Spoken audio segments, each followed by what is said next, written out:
this puppies. How many of you think you know how to react when you see one? That's what I thought. Alright, so with service animals, they can be very tricky to be around, and sometimes he's staring at you down. Sit.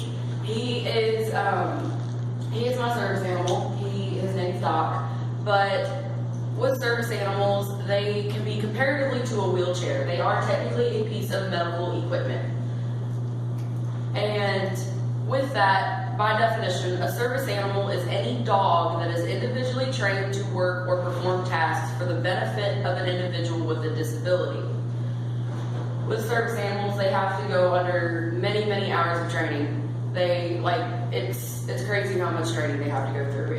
They start out, at 8 weeks of age, when they are removed from their mothers as puppies and everything, they start training immediately.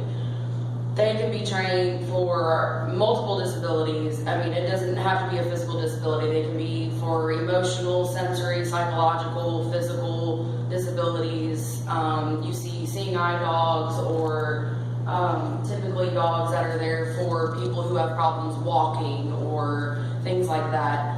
And for people like me, I get a lot of questions about mine. I don't technically have a physical disability. Well, what is he used for?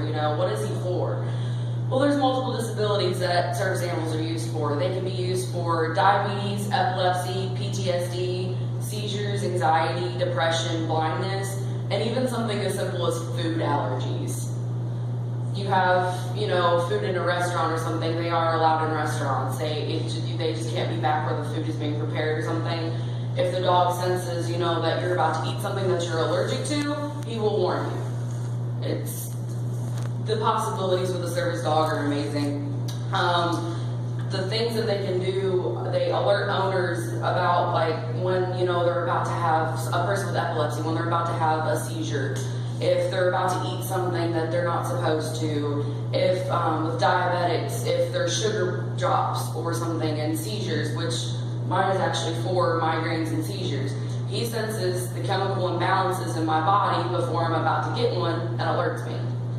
And with people acting around service animals, they don't really know how to handle them because, they're cute, they're fluffy, they're a dog, you want to pet them.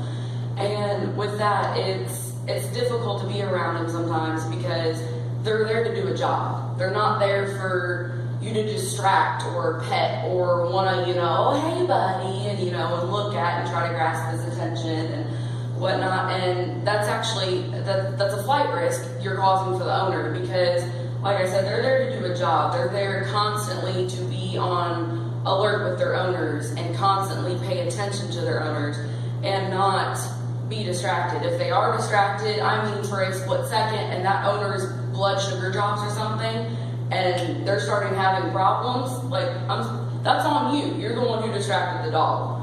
And that's just a really big problem with them. So there's some do's and don'ts with them.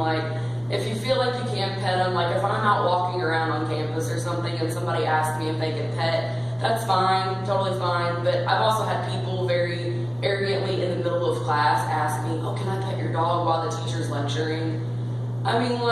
There's certain scenarios where yes, you can ask. If they say no, just, understand that the dog is, there to do a job. It's not there for, your comfort or you to look at or pet or anything like that. And don't pet the dog without the handler's consent. I've had multiple people, going down in, DSP or something when they literally just walk up to him and start petting him.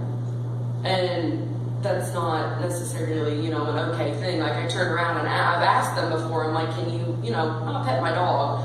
And, they kind of look at me funny. And I'm like, it's because they don't understand. And most people don't understand why we have service animals. But they, like I said, are comparatively to a wheelchair. So if you see a person in a wheelchair, don't do it, what you would do to a wheelchair, don't do it to a dog. You don't stop and ask somebody to pet their wheelchair. It's the same thing. So, in conclusion, service animals are there to aid the individual. There are many common disabilities that are assisted with them, and they should not be distracted. They're part of our everyday lives. They allow us to get out and do the things that, people people without service animals, you know, the norm gets to do, you know, and stuff, because there's been multiple times I've been out and I'm not able to come to class or something because of my disability or something. So they allow us to be able to live our everyday lives.